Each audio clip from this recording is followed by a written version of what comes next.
সময় আমাদের বাজেট পুরো হাই থাকে, যেখানে আমরা যা যাত্রা করতে যাই, ওই জন্য আমরা সব থেকে ভালো এই বাসটা বেশিছি। কখনো সে যাবে জঙ্গলের মধ্যে দিয়ে, কখনো আবার পাহাড়ের বুক চিরে, সেই নর্মদা নদী। আর আমরা দর্শন করব প্রথম ওমকারেশ্বরজির মন্দির। উজ্জয়ন থেকে সকলকে সুপ্রভাত। এখন আমরা বেরিয়েছি দ্বাদশ জ্যোতির্লিঙ্গে আর এক জ্যোতির্লিঙ্গ এবং অন্যতম জ্যোতির্লিঙ্গ ওমকারেশ্বরের উদ্দেশ্যে উজ্জয়ন থেকে। তবে আমরা যাব এই রুটটা পুরোটাই বাসে, উজ্জয়ন থেকে ওই 160-70 কিলোমিটার মতো রাস্তা। আমরা কালকে বাস অলরেডি বুক করে রেখেছি আমাদের হরিফটক নামে একটা জায়গা থেকে। আমাদের সেই বাসটা ধরতে হবে, তো আমরা এখন যাচ্ছি হরিফটকের উদ্দেশ্যে। আমরা এখন বাসে সেই ওমকারেশ্বর দর্শনে চলেছি। মহাকালেশ্বর থেকে আমাদের হরিফটক নামক এক জায়গায় বাস দাঁড়িয়ে আছে। আমরা এখন বাসে উঠতে চলেছি। পরের রাস্তা ওখান থেকে দেখবেন আপনারা। জয় শ্রী মহাকাল, জয় শ্রী মহাকাল। আমরা হরিফটকে চলে এসেছি, কিন্তু এদের দেখে মনে হচ্ছে না এরা বাবা মহাকালের দর্শনে উজ্জয়ন এসছে। মনে হচ্ছে এরা দার্জিলিংয়ে বা গ্যাংটকে কোথাও বেড়াতে গেছে।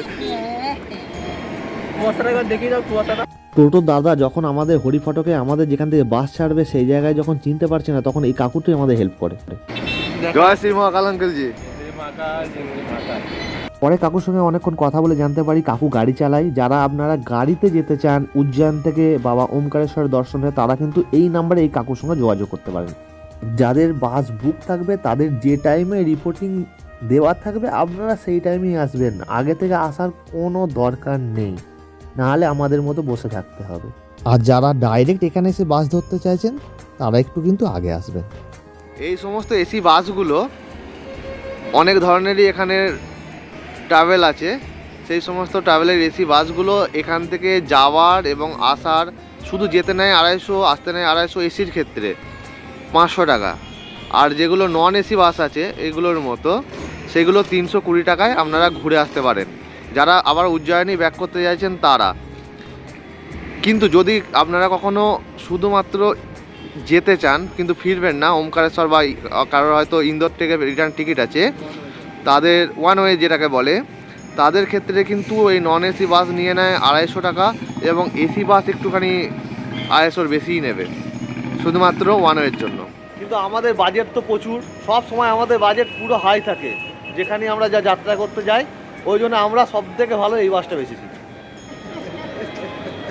কিচ্ছু করার নেই, এটাই আমাদের বাস। ভাঙা হোক ধ্বজা হোক তবু আমাদের, কারণ আমরা এটা বুক করেছি। 7, 8, 9, 10 আমাদের সিট, ওমকারেশ্বর পর্যন্ত এটা আমাদের বাস। কিছু করার নেই, কারণ আমাদের বাজেট খুব হাই থাকে সব সময়।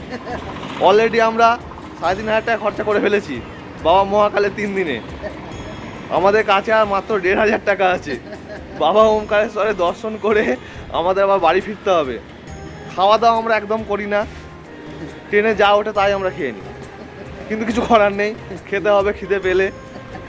তো আমরা আমাদের সাথে থাকুন, আমাদের মতো ঘুরুন, সব জায়গায় দর্শন করতে পারবেন। এবং আমার মা মাঝে মাঝে ব্যাগ কাছতে কাছতে আমার কাছ থেকে, আমার ব্যাগ থেকে 1000 টাকা 500 টাকা যেগুলো লুকোনো থাকে, যে টাকাগুলো, সেগুলো খুঁজে পায়। সেরকমও আপনাদের বাড়ির লোক যারা ব্যাগ জামা কাপড় কাচবে সেরকম কিন্তু খুঁজে পাবে। বুঝতে পারছেন, আমাদের হাই বাজেট থাকে, কোনো আমাদের চাপ নেই। তো এরকম হাই বাজেট নিয়ে আমরা বাবার দর্শন করে আমরা আবার পরবর্তী আমাদের যে দর্শনে যাব সেটা হলো আমরা অযোধ্যা যাব। অযোধ্যা থেকে আমরা যেদিনকে আমাদের শিবরাত্রি আছে, শিবরাত্রিতে প্রয়াগে মহাকুম্ভে স্নান করে আমরা বেনারস দর্শন করব, করে আমরা বাড়ি ফিরবো। তারপরে আমরা আবার ভাববো যে কোথায় আমাদের আরও দর্শন করা যায়, কারণ আমাদের বাজেট সব সময় প্রচুর থাকে। জয় মহাকাল, জয় ওমকারেশ্বর, জয় ওমকার।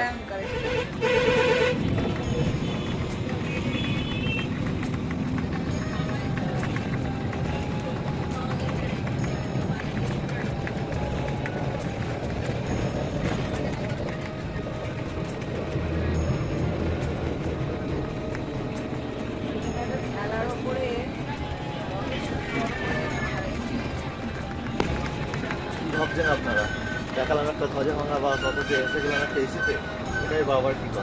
আমরা নন এসি প্যাসেঞ্জার ছিলাম মাত্র 4 জন। হঠাৎ করে কিছু তো গাড়িটা এসে আমাদেরকে এই এসি বাসে তুলে দেওয়া হলো, কোনো রকম কিন্তু এক্সট্রা কোনো চার্জেস নেওয়া হলো না। আমরা ধরে নিই এইগুলোই বাবা আমাদেরকে আশীর্বাদ করে, এইগুলোই বাবা আমাদের কৃপা করে, বাবা আছে এইভাবেই আমরা ধরে নিই। এবার প্রত্যেকের বিশ্বাস জয় মহাকাল, জয় বাবা। ইন্দোর ঢোকার আগে আপনাদেরকে 10 মিনিটের জন্য কিন্তু বিরতি দেওয়া হবে খাওয়া দাওয়া করে নেওয়ার জন্য। বাস রেস্টুরেন্টের সামনে এসেই দাঁড়াবে। ইন্দোর সিটিটা টপকে যাওয়ার পর আপনার রাস্তা নেবে একটা নতুন রূপ। কখনো সে যাবে জঙ্গলের মধ্যে দিয়ে, কখনো আবার পাহাড়ের বুক চিরে। এই রাস্তাটাকে আপনারা উপভোগ করুন। চারিদিকে পাহাড় দেখতে দেখতে এগিয়ে চলুন বাবা ওমকারেশ্বরের দর্শনের উদ্দেশ্যে। আর যখন এই নদীটির ব্রিজের উপরে আসবেন, তখন আপনি ধরে নিন আপনাদের যে উদ্দেশ্য বাবা ওমকারেশ্বরের দর্শনের, সেটা আর কিছুক্ষণের অপেক্ষা।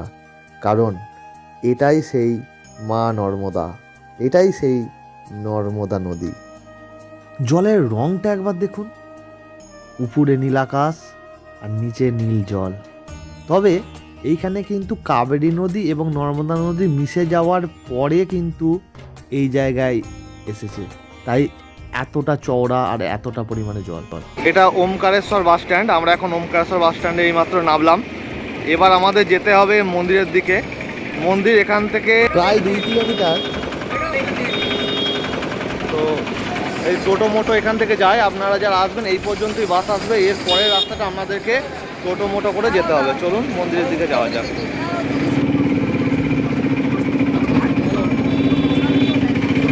আপনি আ যাও,